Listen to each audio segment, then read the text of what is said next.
you know, it's interesting because I wanted to understand what was holding women back. Why are there so few women directors? Why are there so few women on boards? This show, America Inside Out, you also look at the Me Too movement in one of the episodes. I call it the revolt.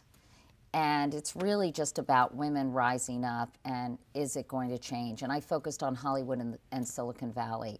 And I went to the set of The Handmaid's Tale to talk to Elizabeth Moss, which is, you know, really heavily directed by women and mostly women on the set.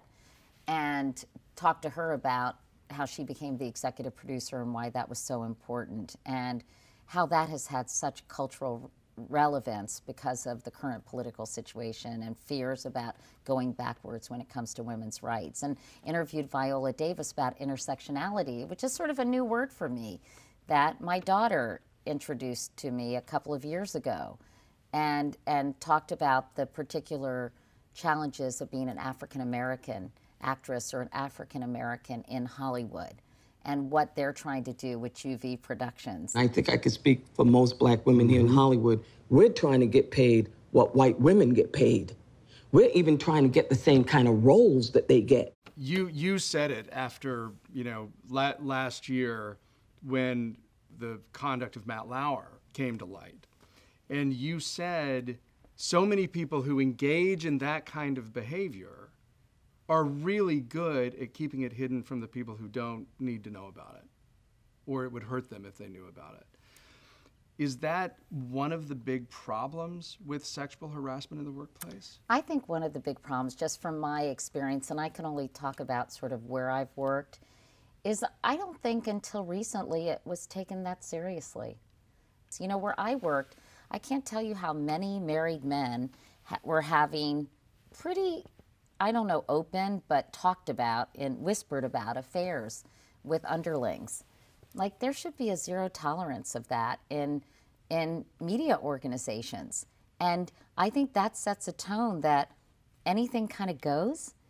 And so I think very strict guidelines and very specific protocols, transparency, accountability, and an awareness that you know, that you have preconceived values and notions that need to be challenged by yourself.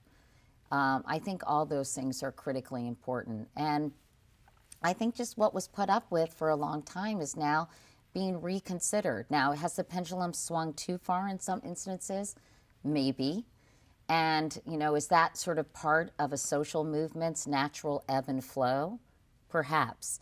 But I think there is this very important awakening.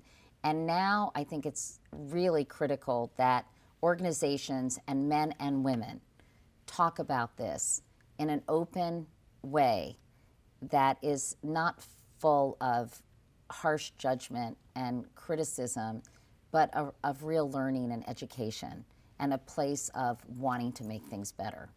Have you spoken to Matt? I haven't, and you know, I've talked about it so much, Jess. I feel like out of respect to Matt and also the women who came forward, I don't want to exploit anybody's situation at this point. You know, I feel like I've said everything I'm going to say about it. I've talked, You've spoken to people about it. Really, yes. It just, you know, the first people I spoke to. And, you know, just out of respect of Matt healing and the women healing and NBC as an organization coming to terms with the kind of culture that was created there, the environment that existed, I'd rather not discuss it anymore, if that's okay.